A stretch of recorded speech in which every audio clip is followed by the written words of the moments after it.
Welcome, welcome. It's Football Friday, I guess. Grump, I'm back from vacation. I'm ready to talk more NFL Draft 2023, even though it's over. I'm ready to talk the rookie class that was selected, and I am excited to do it and introduce a very special guest.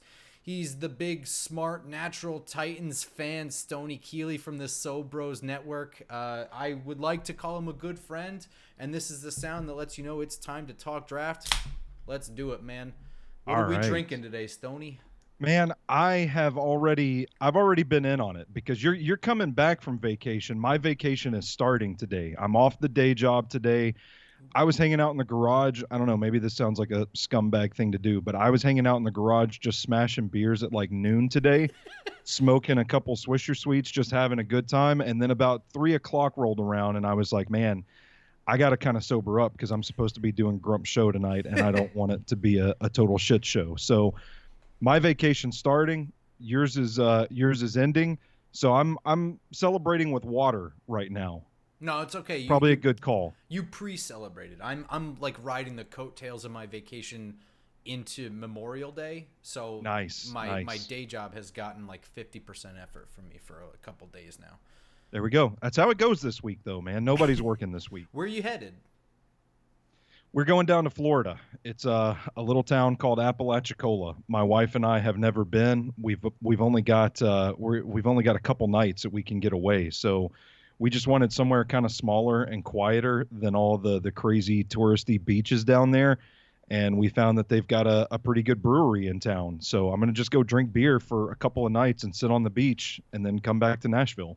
There you go. I'm just a couple steps ahead of you. I just came back from Key West, so uh, Ooh, I hear good things. I've never been, but we got my father-in-law goes down there for like a songwriters festival or something every February, a lot and of he keeps art, begging us to go down. a lot of art, a lot of fishing. Fishermen like that place. It's also kind of a party town to a certain extent. I would not normally have booked a vacation there at this time of year. It's pretty brutally hot. So from Yeah, like I can 12:30 to imagine. 5:30 is a tough time to be doing stuff. But I'm Ooh, not going to complain about a vacation in Key West. But touche. all right, so talk to me, man. You went down to Mobile. Was it your first time this year, or you've been many times? It was my second time. We Okay. went last year as well, but this time was the first year that I actually got to go to the practices and sit in the stands with everybody and watch everything up close because last year we get all the way down to Mobile and then it rains the whole week and they move Yep. the practices under their shelter over there and they don't let the press in for that. I mean, it's like if you're NFL Network, they'll let you in the door, but little guys like SoBros Network, there's just no, please don't come here. So we watched the practices on ESPN from our Airbnb last year. Yeah, it sucks.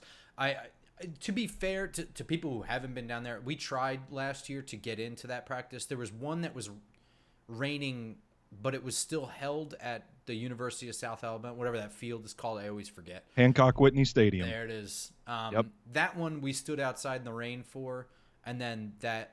What sucks is what you're talking about. Last year, what happened was there was supposed to be this massive storm, and the sky looked really bad, so they just canceled it. They moved everything into the field house, and it never really rained either. Yeah.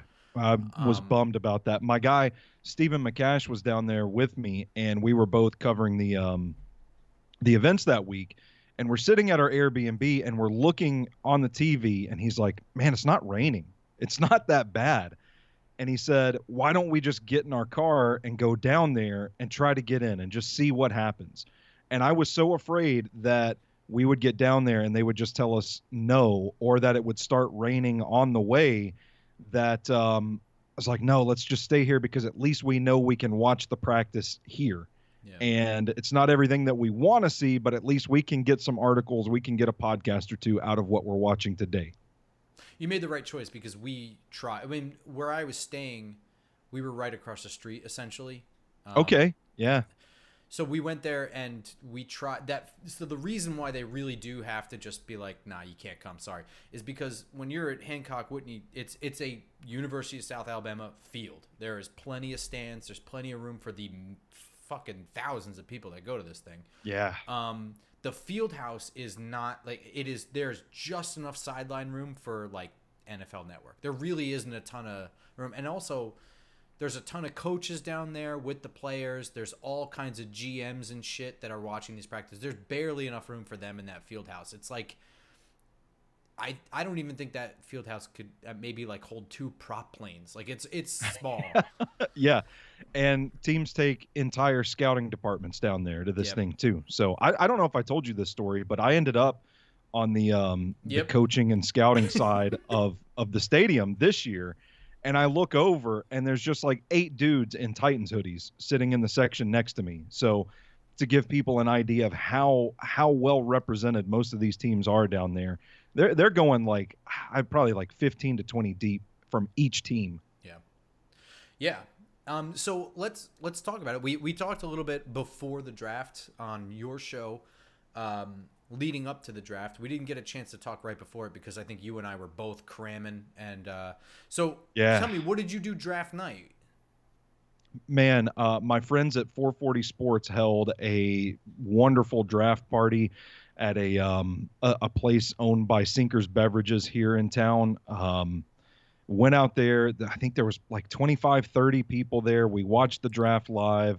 Nice. They did one of their podcasts called A Football Show, which everyone should go check out. If for some reason your audience gets the itch to learn more about the Tennessee Titans, it's a great resource for them. So we did a live stream from the event space whenever the Titans were on the clock, and we talked a little bit about it. I think we ended up going live for like 30 minutes. And that was a good time. I was a few gin and tonics deep before we went on the air. So that's always good. And then night 2, I did, like between doing the 440 Sports, A Football Show live stream Thursday night, I was on another friend's podcast, the Hot Read podcast for Broadway Sports here in Nashville on Friday night. And then I did my own live stream through SoBros Network on Saturday. In total, I was streaming for 11 hours and 21 minutes throughout the draft. So my voice was shot come Sunday. What about you? Yeah, so I was invited by John Boy Media to do the Talkin' Giants live show. So I did all. Oh, that's 3. awesome. Yeah, it was a lot of fun. I absolutely love those guys. Bobby and Justin at this point I would say they're just friends. Good friends of mine. Got to do that, and they have a sick office in Manhattan. Which also, it's just kind of awesome to have an office in Manhattan. But so we did. I mean, I was just as shot as you. So I was doing the commute into the city and back. Man. On weeknights, I still had work, my day job in the morning for Thursday and Friday, which blows chunks. But it's a lot of fun to do that stuff. So I hear you. I was, for every moment that draft was happening, I was on camera doing stuff, which led to embarrassment. So we'll get into talking about the draft itself, but I think I made myself. I did the one thing I didn't want to do is I got audio clipped. I got audio clipped by the Philadelphia Eagles. Did like I guess you'd call it like a draft hype video or something. And there was so they had a friend of ours, Robert Schmitz. He covers the Bears. He was there with us, and the Bears picked right before the Eagles in the first round. And he was saying, like, don't worry, we're gonna take Jalen Carter. They have to, and they fucking didn't. They didn't. No. They didn't. And I was telling him the whole time, I was like, I don't care if the Bears are taking him or not, but like just watching him fall like this is bad news. And when they didn't take it, I had like a brief moment of freak out, but also like a sinking feeling of like, I knew this was going to happen deep in my gut. And I let slip like, this is my worst nightmare. And that was the clip that the Eagles took from our draft show. And it sucks, but it is what it is, right? Yeah. Well, I mean, at least you had that moment, though. You got you got the impressions off of it. You got the engagement, I guess, if nothing else. Silver linings. Getting trolled by Eagles fans in the future, I'm sure, is not one on my bucket list. But still listen, man, anyway. those Eagles fans can be savages, man. We went through it here in Nashville with the AJ Brown trade because. Yeah. A lot of Titans fans weren't happy, and they were stirring shit up with Eagles fans. And I remember telling some people, like, don't go to war with these people. No. I have not been to that stadium, and I still might not. Yeah. So that's kind of interesting. So Tennessee Titans, a relatively new franchise, right? Houston Texans, relatively new franchise. Jacksonville Jaguars, relatively new franchise. Indianapolis Colts, former Baltimore Colts. But, like, so who is the true rival there? Is there, like, Giants fans, just for background, like, the older generations are more like Cowboys are, like, the rival. Yeah. And I get that personally, but for me, just the proximity, Philadelphia, I could burn the whole city to the ground and have a giant smile on my face. Is there anything like that for Titans fans, or is it mostly the college thing? Honestly, man, it's weird because there's the AFC South rivalries are kind of tame. Lately, the rivalry with the Jags has picked up quite a bit because their fans can be pretty obnoxious on social media too. And listen, I'm not saying that the Titans fans aren't obnoxious, because every fan base has those types, but man, it seems like the Jags fans, for whatever reason, just really jaw at Titans fans, and they go back and forth. The Colts fans, there's a hatred for the Colts, but they just kicked our asses for so long that it wasn't even really a rivalry. I mean, I think the Titans won 2 games in a span of like 16 years or something like that. And now it's gone the other way, where the Titans have dominated the Colts each of the last few seasons. So it's kind of tame. Like, there's not a lot of hatred there. The Texans, when the Texans were good, I feel like there was something there, but not so much today. The big thing with Houston is, oddly enough, over the Oilers uniforms. Yeah, The I can see people that. in Houston claim that they should have the Houston Oilers property, and the Titans are trotting out their throwback Oilers uniforms that they're going to wear this year. And I just keep hoping. I'm like, wear them in Houston. Just twist the knife, you know. Yeah, I'm But into oddly that. enough, man, I really think that the most deeply personal, heated rivalry that the Titans have is the Baltimore Ravens, because these two teams, old division rivals that used to play quite a bit. Your longtime football fans are, maybe outside of this rivalry, might not know how heated some of those battles between Eddie George and Ray Lewis got. And then there's the 2008 divisional playoff game where Ravens players were supposedly trying to injure Chris Johnson. They succeeded. And then the Ravens upset the Titans and what was probably their best chance to win a Super Bowl since they actually went to the Super Bowl. And then the stuff in 2019 when the Titans went on that miracle run to the AFC Championship and they upset the Ravens as the #1 seed on the road in Baltimore. You got like the guys dancing on the team logos, and Jim Harbaugh and Mike Vrabel getting at it. It's crazy how for a long time, like, there's just something about that black and purple that just gets under the skin of Titans fans. And I still feel like that Ravens week it just hits different. That's why I'm stoked for the people in London, because I don't know if they've gotten to see a street fight just yet. But when the Titans and Ravens goes down, I think it's week 5 or week 6 in London, they're going to get a slugfest, man. It's going to be awesome. Are you gonna try and go? My wife is begging me to go, but I'm just like looking at plane tickets like, Yeah. oh God, it's going to be $1,000 a pop. Like, I don't know if I want to spend that kind of money. Maybe I'll just wake up and watch it at 8 a.m. from the comfort of my own home.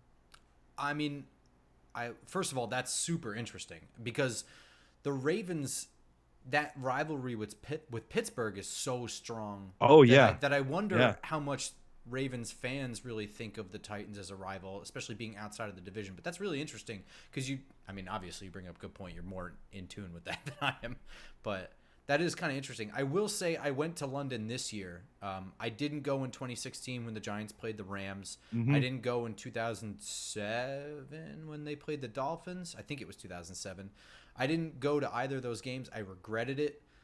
So I usually try to go to like 2 away games a year, which is usually like a trip to Florida and then like some other random city I've never been to before. But, this past year I was like, you know what, man? The COVID year was like the year before, whatever. Like, I can't not go. Like, and it's Packers too, so I went. It was a lot of money. It definitely was a lot of money, but I had a lot of fun. And I didn't even get into the game. I didn't even have tickets. But the whole area around the stadium is just. But well, it was at Tottenham, so I don't know where the Titans game is being played, but that whole area around Tottenham was just bars, and they're all having outside viewing And so it was literally just like as if the crowd had spilled out of the stadium into the street, and like it just kept going. That's Um, pretty cool. it was still, I had so much fun. Sure, the money hanging on to it was probably smart. I probably would have had whatever, but it was. I look back and it was totally worth it. It was one of my most favorite trips ever. And then just winning in a game I did not expect to win. Obviously, takes the. That was a good game. That was a good It was game. a great game, yeah. So let's talk a little bit about the Titans draft here. Sure. First of all, before we get into the fact that they went all offense, Mm-hmm. which is interesting in itself, how would you categorize this rebuild? This is clearly not like a total tear it down because, we still retaining coaches. We're not really dumping too many. They lost 3 offensive linemen. Definitely sucks. But would you say that this is like a slow transitionary phase, or is this like a 2-year overhaul? How would you really view the way they're handling this? I think that Mike Vrabel, Rand Carthon still think that this team can be competitive in 2023. And really, I don't know why they can't be, because it is a weak division. You say that they lost 3 offensive linemen, and that sucks, but I think it's addition by subtraction, man. Okay. Honestly, I mean, Dennis Daly, the old cliche, right? You might as well have put a tackling dummy out there at left tackle. He was awful. And Nate Davis, I don't think really fit what Mike Vrabel wants this offense to be, because the effort was put into finding pass protectors this offseason. If you look at who they met with leading up to the draft, it was a lot of athletic pass protecting guys that they signed in free agency. Daniel Brunskill, guard, tackle, center versatility kind of guy that can kind of go in wherever they need him to play. Athletic guy, good pass protector, ready for an expanded role as he was buried on the depth chart in San Francisco. They get Andre Dillard away from the Philadelphia Eagles. Athletic guy, known pass protector. Peter Skoronski, good athlete, pass protector. I mean, you see where I'm going with this. Sure. So Yep. it felt like a shift in philosophy from the type of offensive lineman that John Robinson wanted, who, he loved those road graders, man. And you see how the Titans have played football over the last several seasons with John Robinson as general manager. It's Derrick Henry. It's pound the ball. It's big, powerful offensive linemen. And it seems like they're heading in a different direction. They want this offense to be something different.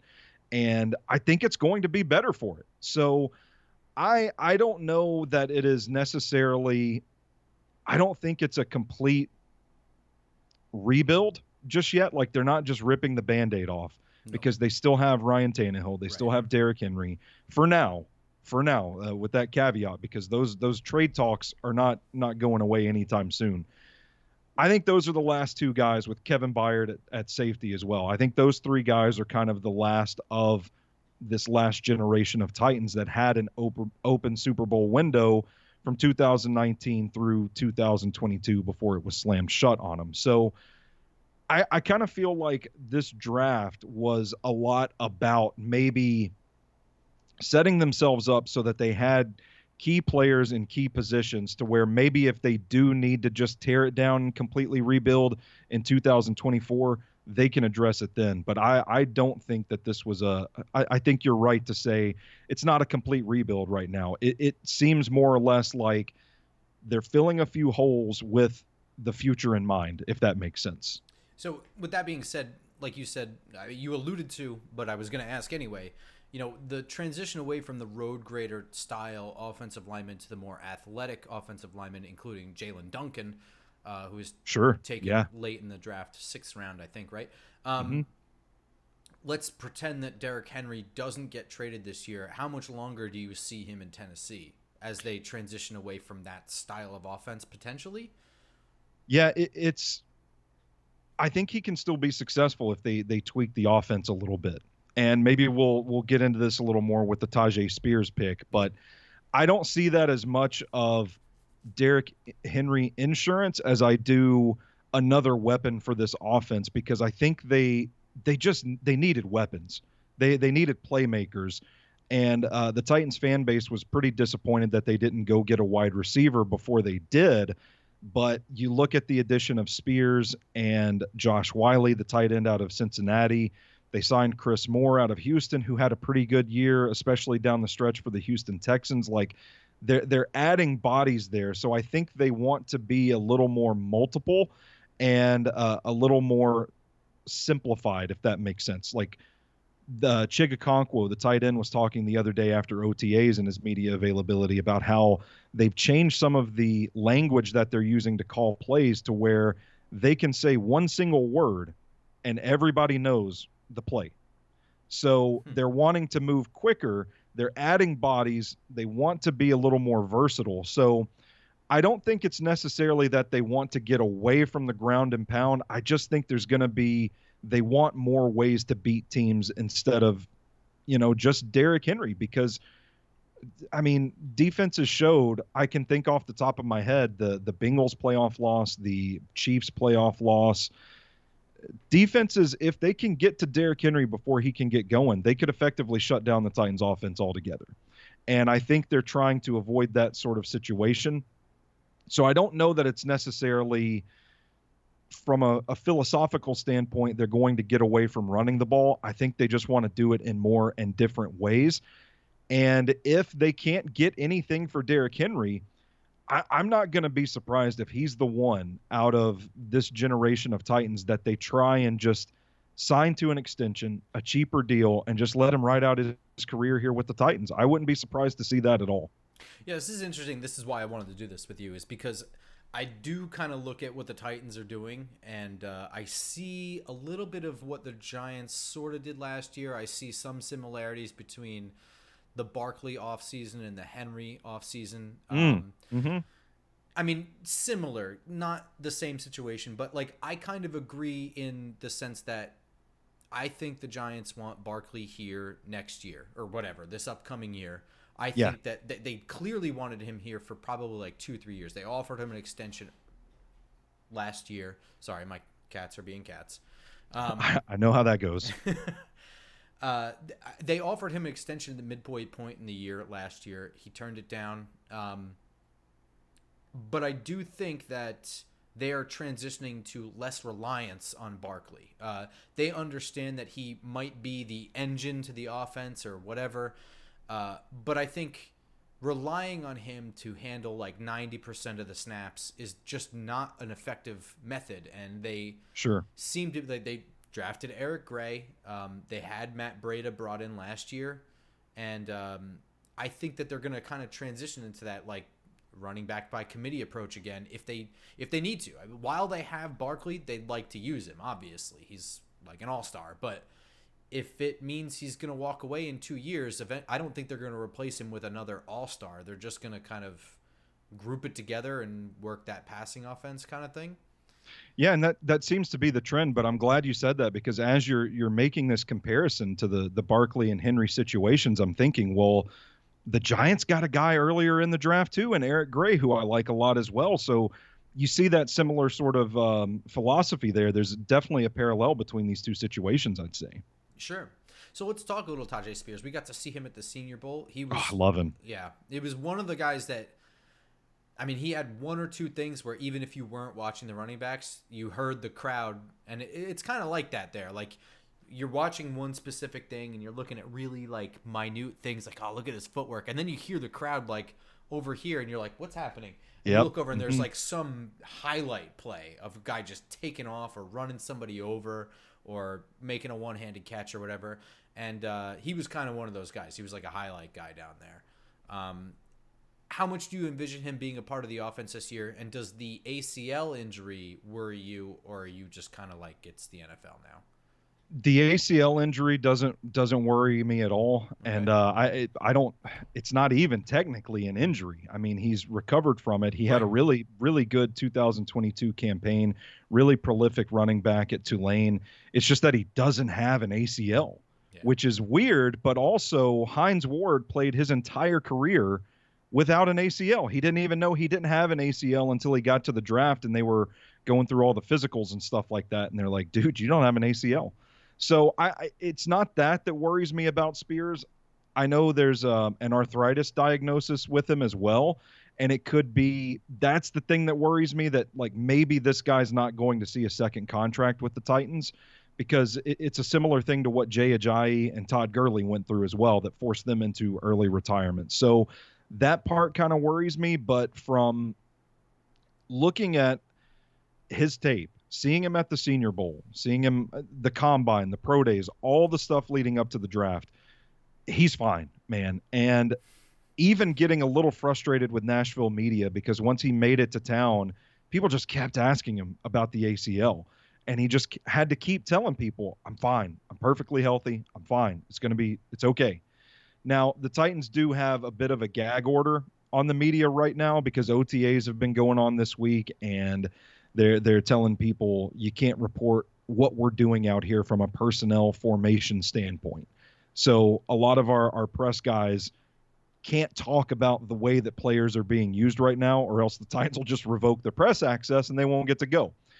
But from what they can say, they're kind of giving us a wink and a nod, and they're saying, hey, like I said earlier, this isn't just Derrick Henry insurance. They are prepping Tyjae Spears for a big role within this offense. And I think it's for good reason, because he does do things a little bit differently than Derrick Henry. One thing that I like about the way that both guys run is that they both run with force. Oh yeah. And I don't mean that like they're both powerful guys or anything like that. They're going to mow people down, but they're physical in the sense that they run with force. Tyjae Spears can be a weapon in the passing game. The way Tulane used him, they just threw him, a lot of screens, a lot of wheel routes, pretty simple stuff like that. But I think they're going to try and expand his route tree with the Titans. I think they're going to line him up in the slot. I think they're going to use him all over the place, and he's going to be kind of a gadgety player for this team that's going to make the offense better. I absolutely love Tyjae Spears, and it was hard to not if you were in Mobile. The running back group as a whole down there was just not all that impressive in my opinion. There were a lot of fumbles, if I remember, and it was not like crazy weather.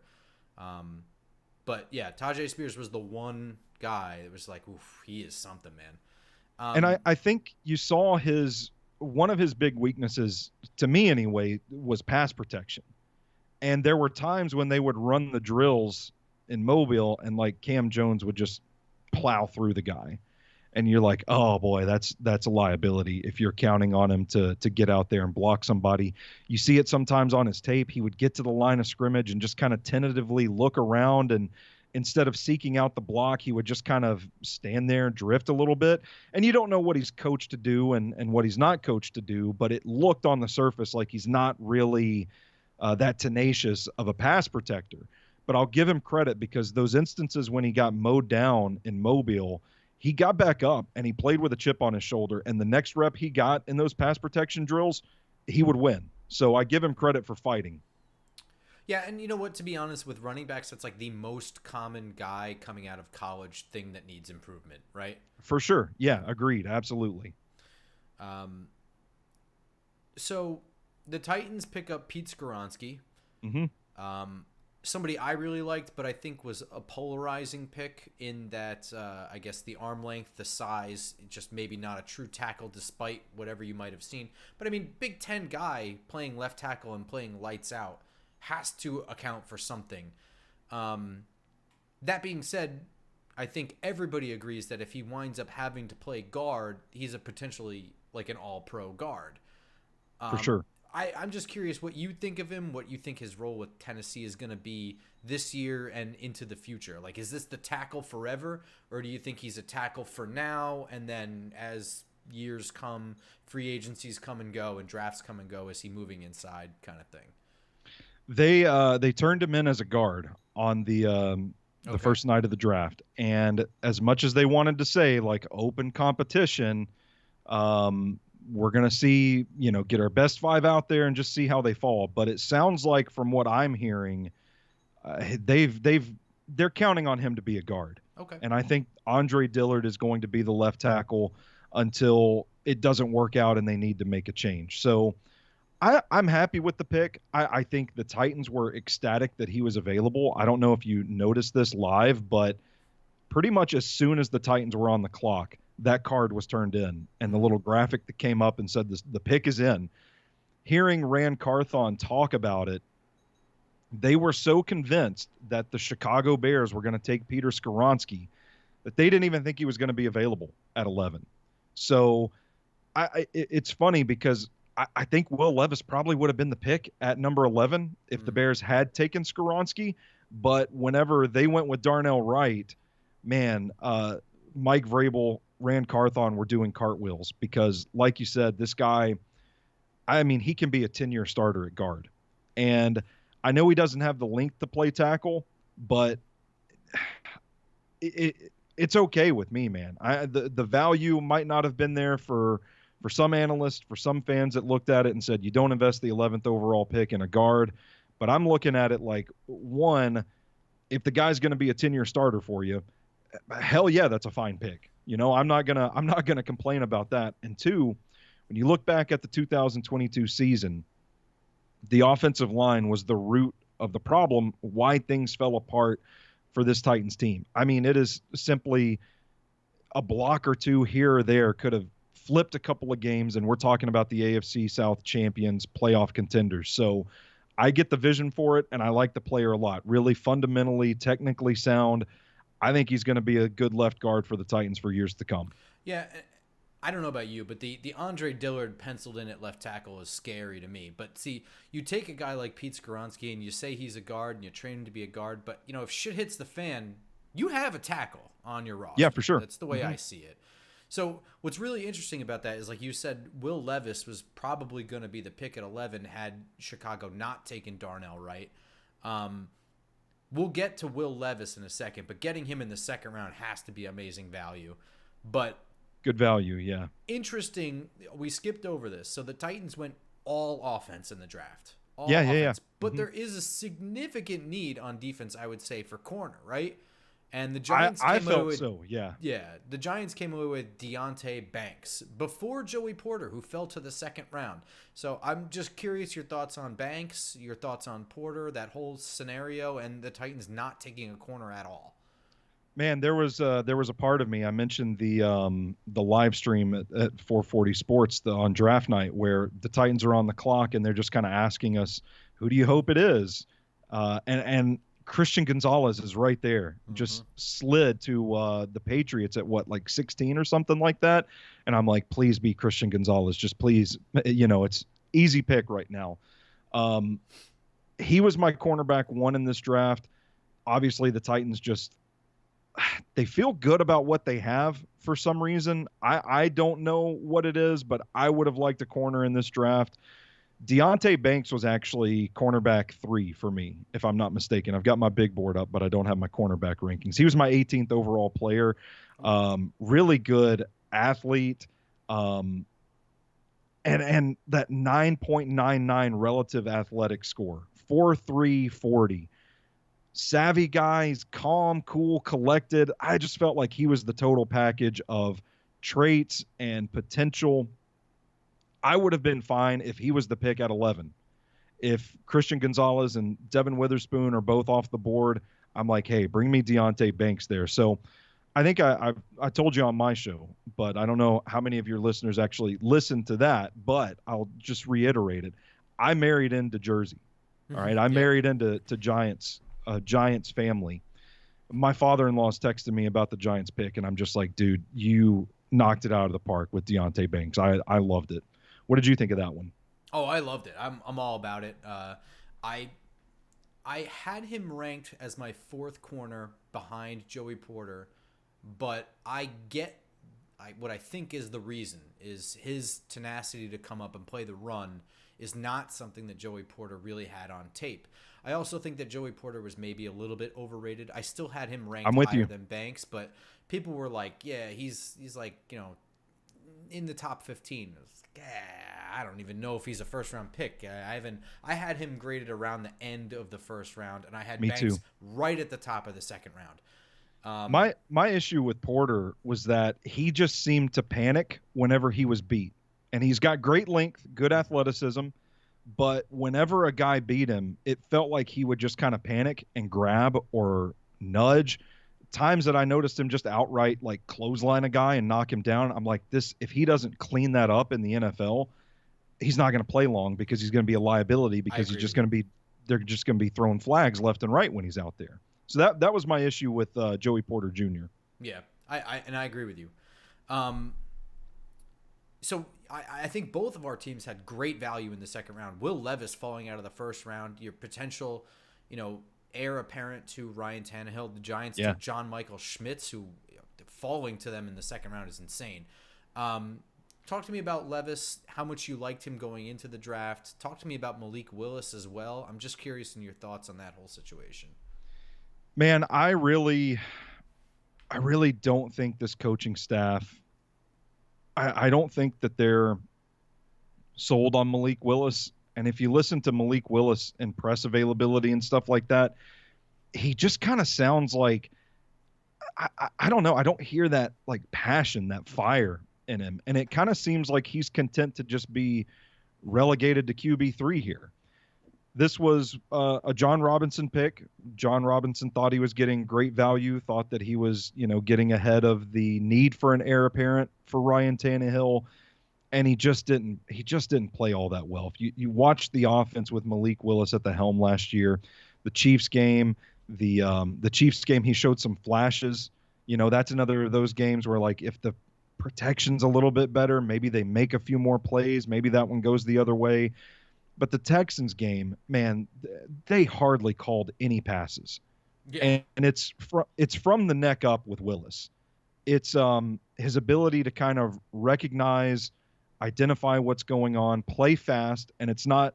I don't mean that from a literal speed standpoint, but it's something that Mike Vrabel has talked about all offseason, playing fast in the sense of processing quickly, pushing tempo, simplifying things so that you don't have to sit and think about stuff. And that's where Malik Willis has struggled. And there were some rumors that San Francisco was calling about Malik Willis leading up to the draft and that he might be packaged in with a trade for Trey Lance. I don't know how accurate any of that was, but the feelers were out there.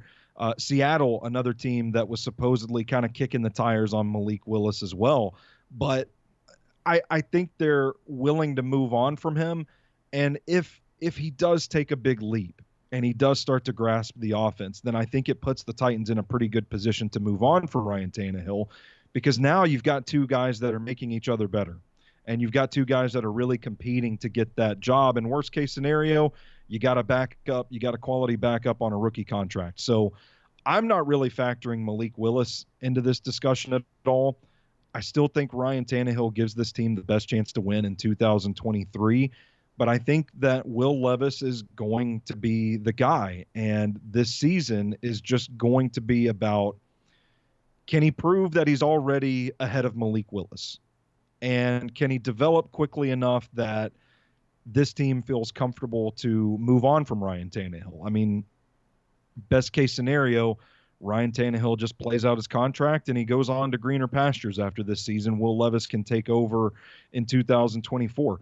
It's going to be an interesting race, but I don't know that. I mean, there are some fans here in Nashville that kind of think there's going to be a legit quarterback competition. I just don't think they're going to get there unless something happens to Ryan Tannehill and unless Malik Willis shows that, he's gotten 10 times better than he was as a rookie. As for Levis as a prospect, I had him at QB4. I wasn't really all that high on him. I think there are issues with feel for the game. It's not so much the decision making that a lot of people talk about with the turnovers. It's just kind of like the natural sense for pressure. And Yes. it kind of makes me nervous about how that translates. I mean, how do you coach feel? And maybe it is a valid excuse that he just had a massive drop off in the talent around him in 2022 compared to 2021. But I couldn't get over that as an evaluator watching his tape. And I watched 5 of his games leading up to the draft. And then I went back after the Titans picked him and watched 3 more of his games. And there were times that I thought, yeah, that's an NFL throw. And there were other times that I just thought, hey, man, what's happening here? So I think if they approach it as the lump of clay, that Will Levis has the traits that they look for, and Rand Carthon said specifically that they really liked that he had experience in an NFL offense, under center, play action, RPOs, all kinds of stuff. Like Kentucky, especially with Liam Cohen in 2021, threw the kitchen sink at the guy and he ran the offense. And what I mean by that is just, the clean execution, getting guys where they're supposed to be, moving up tempo when they needed to, slowing down when they needed to, understanding situational football, that sort of stuff from the neck up. Generally managing the game kind of stuff. Exactly, yeah, which, is kind of what they like about Ryan Tannehill. Sure. So I think if he hits his ceiling and if he is what they think he can be, I think he will be a pretty good franchise quarterback for the Titans. But I'm still in the back of my head, I'm seeing him evade rush a little too late on a play and forcing a throw. And I'm thinking about that stuff. And I'm just like, man, how do you get over that at the next level where everybody's going to be a lot faster? So you don't put mayo in your coffee then? I don't put mayo in my coffee, no. And I don't eat my bananas with the peel on. No. So that's kind of interesting. So how did you feel overall about the Titans draft? Was there a certain pick that you didn't really feel? Was it Levis? Was that the one that you're just kind of like, it's good value, but I don't know as the guy, or what? I mean, that's the thing. If they had taken Levis at 11, I probably would have been flipping tables over. I would have owed the folks at Sinker's Beverage some money. But to get him at 33 and to essentially do a pick swap and then give away a third next year, like that's your net loss is a third next year for a guy that does have, I mean, he's got the physical gifts. He's got it from the neck up. I mean, to roll the dice on a guy that could be a really good, I mean, think of, like, if he hits his ceiling and people say, oh, he could be the next Josh Allen. If he's the next Josh Allen, that's a great pick. I mean, steal of the draft, right? So, and if he doesn't, well, then you know what? You still addressed your biggest need, in my opinion, with Peter Skoronski at 11th overall. So the context of the pick actually made me like it a little bit more than I probably would have otherwise. I 100% agree with that. I mean, the talk was that it was almost likely going to be Levis at 11 for the Titans. Yeah. Mm-hmm. And it's just one of those things where it's almost like, is it just because he's kind of like Tannehill or what? I mean, that said, you mentioned Josh Allen. I don't see a whole lot of similarities between the two. I don't either, by the way. That being said, Josh Allen is the prime example where when it comes to quarterbacks, I am not super sold on my own evaluation because I was dead wrong about Josh Allen. I was too. I had him QB5 in that draft. So was there any other picks? Was the Colton Dowell pick bother you at all? I mean, it's so late. I don't think it matters. No, and it doesn't bother me because he what he has is size, athleticism, and that's exactly what they kind of needed. They needed somebody in a bigger body that pretty decent run blocker from what I've watched of the guy so far that can be a sort of complementary piece. Like they're not going to rely on this guy right away. As much as Titans fans are going to groan at this, their top receivers are going to be Treylon Burks, Kyle Phillips, Nick Westbrook-Ikine, and Kyle Phillips. Wait, did I already say Kyle Phillips? Chris Moore. Chris Moore. Those are going to be the top four.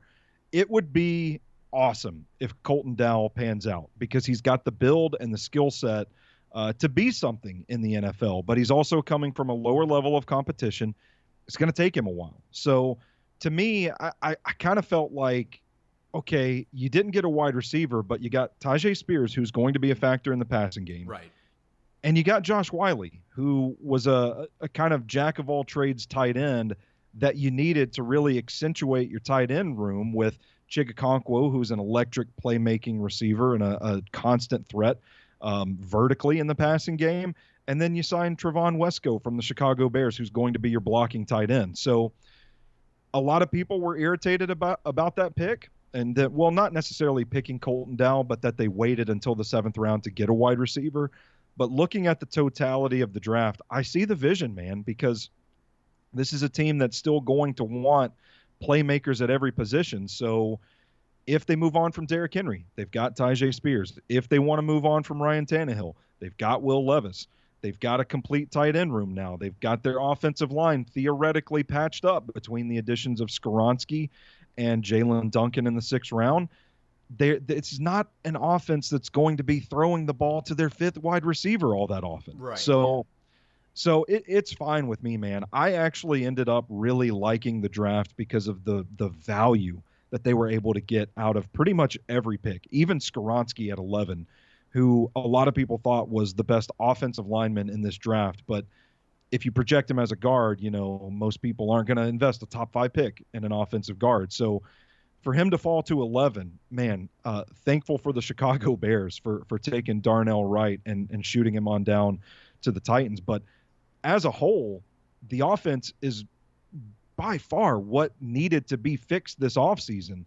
And they just hammered down, man. They just went 6 picks, all offense, and now it looks like they're in much better shape heading into training camp in the summer. So this is really interesting. I would say there were 2 issues I had with the Titans. I agree with you. I see the vision. I get it. My only issues is waiting so long to get a wide receiver. I can understand the need to want to address that a little bit with more of an investment. And also, just in general, I don't know how you feel about like Harold Landry returning from an ACL injury and what you have there on at the edge rushing position. Monty Rice having to step up more at the linebacker role. I'm not really sure what the void of David Long is going to be. I guess at corner, maybe it's a little bit. You have Roger McCreary from last year. You just went out and got Murphy Bunting, who I don't love, but it fills a spot. That's a starter right there, probably. If not, it's a really quality depth guy. But what's interesting is the wide receiver thing, right? So the Giants watched Quentin Johnson, Zay Flowers, and Jordan Addison go right in front of them. They took Banks. They moved up and took Banks. They wound up getting Jalen Hyatt, who was rumored to the Giants at 24, which would have, I don't know about you, would have probably blown a blood vessel in my eye. I wasn't the biggest Hyatt fan, so my jaw would have dropped. Yeah. That being said, they were able to get him in the 3rd round. Now, what do you think of that? Where does that soothe anything for you, or I'm just curious what you think. That's about where I would have taken Jalen Hyatt, and to get him in the 3rd round, man, it kind of feels like that's pretty good value for a guy that already has a pretty well built-in specific skill set. And I don't think you're going to be counting on Jalen Hyatt to come out and run every route in the book, and you're not going to count on him to beat, tougher press man coverage against corners that can actually run with him in the NFL, and playing in an offense that isn't schemed to get guys open. I don't know how much of that Vols offense you watched, but it is unlike anything even remotely that is run in the NFL. And it's designed to put the wide receivers out wide.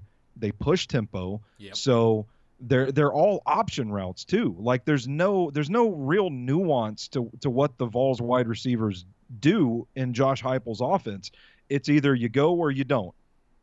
And a lot of times they would catch these defensive backs because they're moving quickly with tempo and because they're running these option routes where things are just so streamlined between the receivers and Hendon Hooker that it's so quick. That offense is so fast to watch that you're able to take advantage of that. You've got defensive backs on their heels. They don't know which way you're going to go. They don't know who's coming. There were times that they would stack Hyatt behind Brew McCoy, and Brew McCoy would just clear out both defensive backs out there guarding him in man situations, and Hyatt would just run right by him. Yeah. That's not going to happen in the NFL, and that's what made me so hesitant to put Jalen Hyatt as a first-round pick, because I think he's a guy that's going to need some time to develop and the right situation around him to succeed. Now, with that said, I think within this Giants offense, it's a pretty good spot for Jalen Hyatt to land, where I feel like this coaching staff is going to be able to capitalize on his strengths, and maybe they are going to be more well-equipped to put him in situations to succeed, because he's not going to be counted on to be the guy in this offense. Or am I off base there? No, you're 100% right. Okay. I would even say, like, when people are like, oh, he's going to have to work on his route running, I don't think he's ever going to. I don't think they're even going to try and develop him as a normal wide receiver. I think they're going to Yeah. try and refine his current skill set, right? Like he's got that speed, so work with it. Work on his go routes, work on optimizing them, work on your comeback routes, work on your back shoulder. I mean, if he can work his speed, then his back shoulder should be unguardable. Yeah. Right? I mean, that's really what I think this is going to be about is just working the finite amount of routes that a speedster can work to their optimal ability and then just let it go. Yeah, man, just put him in the slot. Get him up against these slot corners that in this day and age are typically a little bit smaller, maybe not as fast as some of the outside guys. They definitely don't have the length. And I think, man, you can kind of keep him with a simple route tree, if you will, and he can still succeed within that offense. Yeah, and Brian Dable likes to be kind of cheeky. Same with Mike Kafka. They like to be cheeky with things. So, like, you can line him up there, and then, you put him into motion, you start screwing with the coverage, and then snap the ball while he's still in motion. You have all kinds of havoc can break loose. The wrong guy could be completely unguarded. I think that's where the year one for him is going to be. And it's going to sound gimmicky, but I don't think it is. I think it's just part of the creativity of that, I guess, the 2023 NFL, right? Offenses are just kind of silly. I don't think it's ever going to be the level of the Chiefs doing circles in the huddle and then coming out to a formation or anything like that.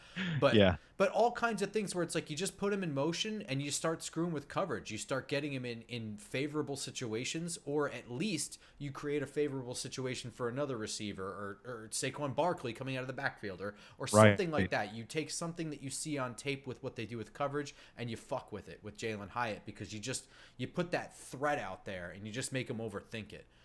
Where do you think he's going to land on the Giants depth chart?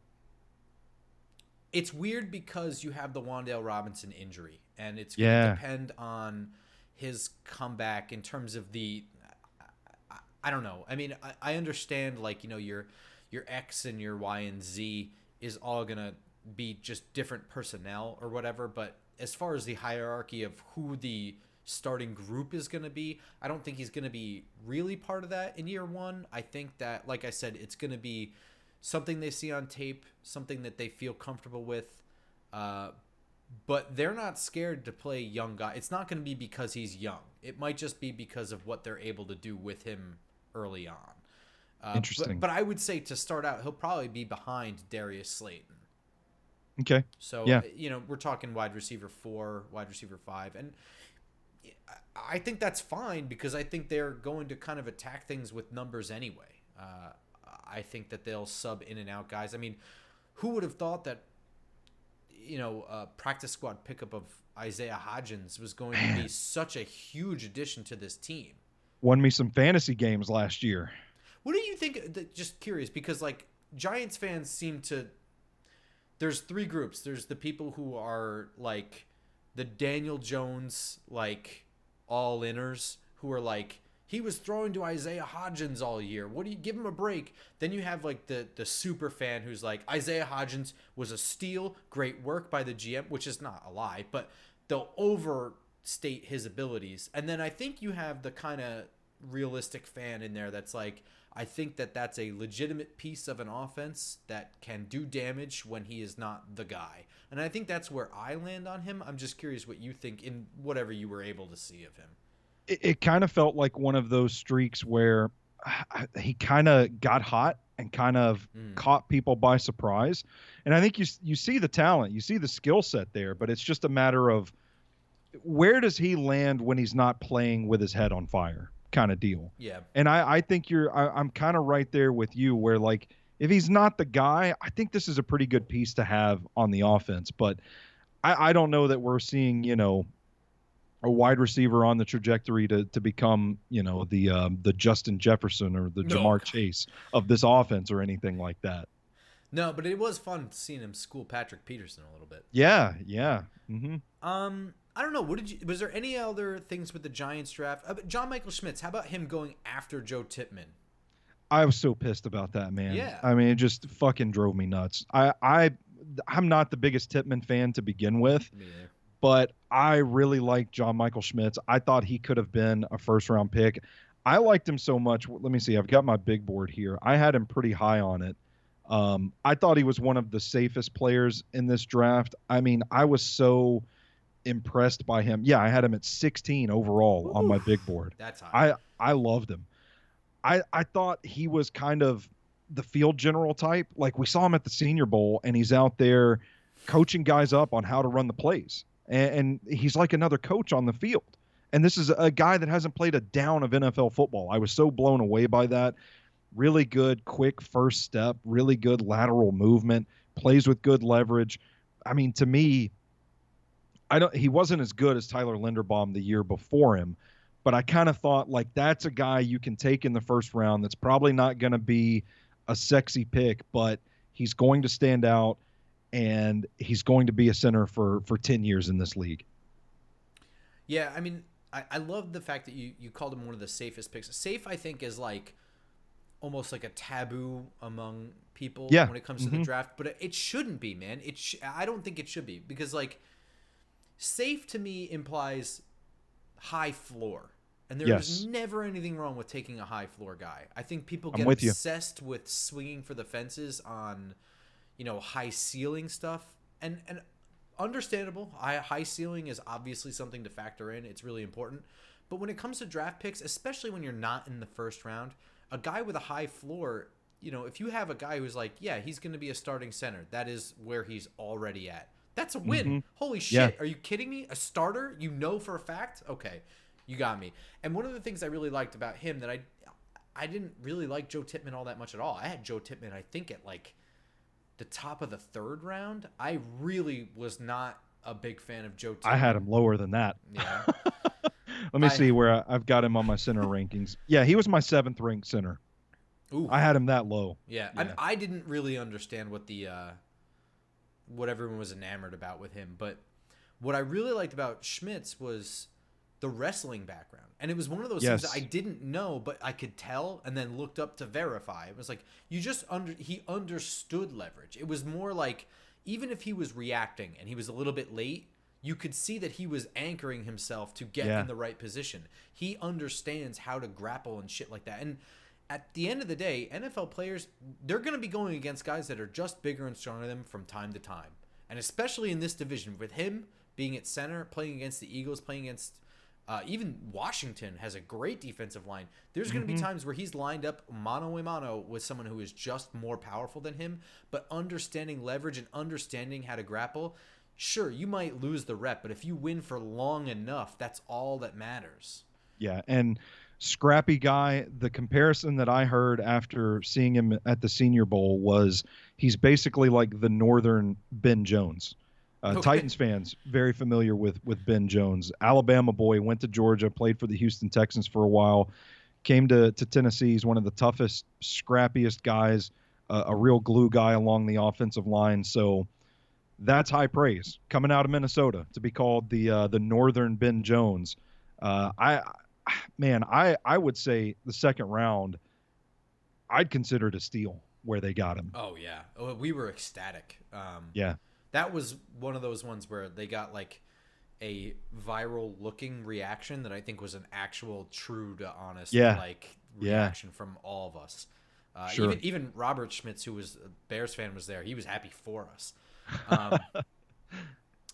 One thing that struck me about this draft, I think that when I look back at it, and I think even as I was getting into the final 2 weeks before it, I was noticing that there was some top-end talent, and then there seemed to be a cutoff around 15 where I just felt like everyone after that second-round talent to me. But there was a huge day 2 clump, and then there was kind of nothing after that. And I feel a little bit validated just based on how many fucking quarterbacks, kickers, punters were drafted. Did you find that odd?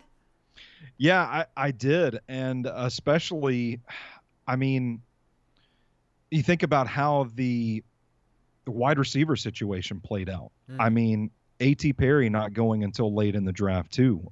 Tyler Scott, who that blew me away. Titans fans thought that Tyler Scott could be an option for this team in the second round, and he ends up going in like the 5th or 6th or something like that. So I did feel like it was a really weird draft. some of the quarterbacks that went. I was kind of raised my eyebrows that Stetson Bennett went to the Rams as Bennett, high as he went. Hayner, Jake Jake Hayner. Hayner, and then Max Duggan, I thought had an awful Senior Bowl week down in Mobile. To see him, he was near the bottom of my big board, and so to see him get drafted was a surprise. And what was it, like 3 kickers, like a kicker went in the 3rd round to the 49ers, if I'm not mistaken. A punter went early to like the Patriots or something. I'm just like, what are we doing here, guys? Nobody, we're passing on Tyler Scott and A.T. Perry to get our kicker sewn up. It didn't make a lot of sense to me, but that's the NFL. I don't know if you care or watch about USFL or XFL football, but I like watching it because I like day 3 of the draft. I like all these guys that they're the diamonds in the rough that are cheap as fuck. You buy them and they're like, oh my God, how did everybody miss this? That to me is what the XFL and the USFL is, a separate league of just that. And I fucking forget where I was going for. Oh yeah, Tyler. So the USFL did a draft for the rights to players, which essentially is like if they don't pan out, then they get first dibs when they leave the NFL. And somebody drafted Tyler Scott. I think it was like New Orleans Breakers or something like that. And I was like, this is stupid. He is definitely like going on day 2 of the draft. Like there's no way that you're getting the rights to this guy. And here he is making it to day 3 completely. I just made me into a liar. I saw that Grant DeBose was in the USFL draft. Malik Cunningham. But see, those guys I could understand getting the rights to. Well, Grant DeBose I could see more than flaming Tyler out. Scott, sure. Yeah. That said, I have one final question for you when we wrap this up, bud. Besides Caleb Williams and Marvin Harrison Jr., who are you already excited to do 2024 draft work on? Oh, man. I am a big fan of Michael. Is it Penix or Penix? I want to say, I just want to call him. I want you to say Penix. Mike Penis for whatever reason. What was that, like the Eric Andre skit that I'm thinking of? I don't remember. I'm a big fan of the quarterback from Washington. I'll just say that. I think he's got an NFL arm. I think he's going to be the 3rd quarterback drafted next spring. It's going to be about how the injury history comes back to play. Like, do teams feel comfortable taking a guy that has really been through the ringer from an injury perspective at Indiana, going to Washington, having a stellar campaign where he stays healthy, got the NFL arm. He throws into NFL windows. He's a cerebral guy, has a little athletic playmaking ability. I think people are sleeping on him. I've actually already done a film study on him at the end of the 2022 season that's up on sobrosnetwork.com. But I think he's going to be a riser if he has another Heisman-esque kind of season. If he's in that Heisman conversation by season's end, and Washington is turns out to be the dark horse playoff team that I expect they'll be, I think he's going to be a guy that a lot of draft nuts are going to be talking about pretty early on in the next season. You hit me with an answer that contained Michael Penix as a riser, and draft nuts all in one answer, man. That's what I do. That's what beautiful. I do here. This is why you're a professional, and I'm still working at it. I'm with you there. That was not what I expected you to say at all. I watched a fair amount of Washington games, just in general, Pac-12 games. I was a big fan of Stanford's Kaibu Kelly, so I watched a lot of Pac-12 stuff. Yeah. For me, I feel like it's a cheat answer to say Brock Bowers, but I'll say Blake Corum from Michigan. Okay. Yeah, I like that. A lot of fun. First of all, I think running backs are just fun to watch. They're fun to evaluate. They're fun to watch. They're just like, they're in so much stuff. I mean, you have to evaluate them as a blocker. They're all different kinds of runners, whether they initiate contact or run away from it. Their availability in the receiving game. There's just so many things to look at, and he is just lightning. And in a very competitive Power 5 conference. And also, I mean, that quarterback at Michigan is insane as well. J.J. McCarthy's a lot of fun to watch. So there are a lot of people that think he's going to end up being a big riser in the next year's draft class. That he might have the name. Just doesn't have the name. No. Oh man, it is a shame that the Giants don't play the Titans this year. I'd love to do more shit with you. It's so easy to talk to you. It's fun as hell. Anytime, You're man. real fucking smart guy. I got your Twitter at right above your head there. Tell everybody where they can find out. You do a lot of written work in addition to podcast stuff. Go ahead. You take the floor, my man. Yeah, I'm at Stoney Keeley on Twitter. I would caution football fans to follow me because I do a lot of shit posting as well, a Oh lot yeah. of Did you ever get the memes. Hoochie Dad shorts? No, I did not get the Hoochie Daddy shorts. Okay. My wife told me no. She vetoed that. Nah. She told me I have to stop buying clothes for memes and buy actual clothes because I have holes the size of my face in my underwear because I've been wearing the same shit for the last 15 years. So, no, I didn't get the Hoochie Daddy shorts, but I do a lot of shit posting. I post a lot of memes. We have fun on Twitter. That's the name of my game there, but I do break down some film sometime. I talk about the Titans a lot. I talk about the draft. All kinds of football conversation is welcome there. All of my work is up at sobrosnetwork.com. Of course, the unofficial Titans podcast. And then I've recently started doing in-depth film studies for stackingtheinbox.com, which is all on my my link tree that's in my profile. That was something that I've worked with Zach plenty of times before on his podcast called Football and Other F Words. And I honestly, not to go off on a tangent here, but SoBros Network is just sort of this slice of life website where you get a little bit of everything: sports talk, funny viral content, movie reviews, restaurant reviews, all kinds of stuff up there. And I was frustrated one day saying, like, man, I do these like 2,000 word film studies and nobody gives a shit. But then, somebody does a cartwheel in a game and I write about it and it's thousands of page views. And he said, well, I'll tell you what, like, my subscribers are diehard football fans that would love your stuff. So why don't you come write that stuff over there? So that's how, after this past draft, all of my future draft content will be on Stacking the Inbox. So you can check that out there as well. And I think that's it, man. I think I'm everywhere. I'm not too hard to find out on the internet streets. Yeah, I'm glad we crossed paths. You actually found us. You found Well, me and Cranky Fan. yeah. So I was listening to every year. It's like one of my least favorite things to do is look at the Titans schedule throughout the summer. Yep. And then find their opponents and then go listen to podcasts. There's a lot of bad ones, right? Yeah, there is. And so I'm going through like 4 to 5 different podcasts for each team. But then I found you guys and was like, oh my God, I hope they say yes to me. I hope they don't leave me on red because these guys seem like my people. They seem like, fun guys. And Cranky accepted the invite. And I think both of you were going to be on the show, but you had something come up and couldn't record. So it was just Cranky. And it ended up being one of my favorite episodes of the season. I'm like, man, you can just tell you do this long enough. You can just tell when you got instant chemistry with people. And that was an awesome show. Yeah, that was actually it's very rare that I'm on vacation during the NFL season, but I was with girlfriend and family. And yeah. I was completely unavailable for it because we were in the mountains in North Carolina. Nice. So like I barely even had TV signal, let alone like signal to do any kind of show. So I was actually, when I listened to your show, I was like, let me check these guys out first. I was really pissed that I couldn't join. So that's why I made a huge effort to stay in touch with you. And, I immediately followed you on Twitter and, I kept up with stuff. I think at one point we were bullshitting about food. Yeah.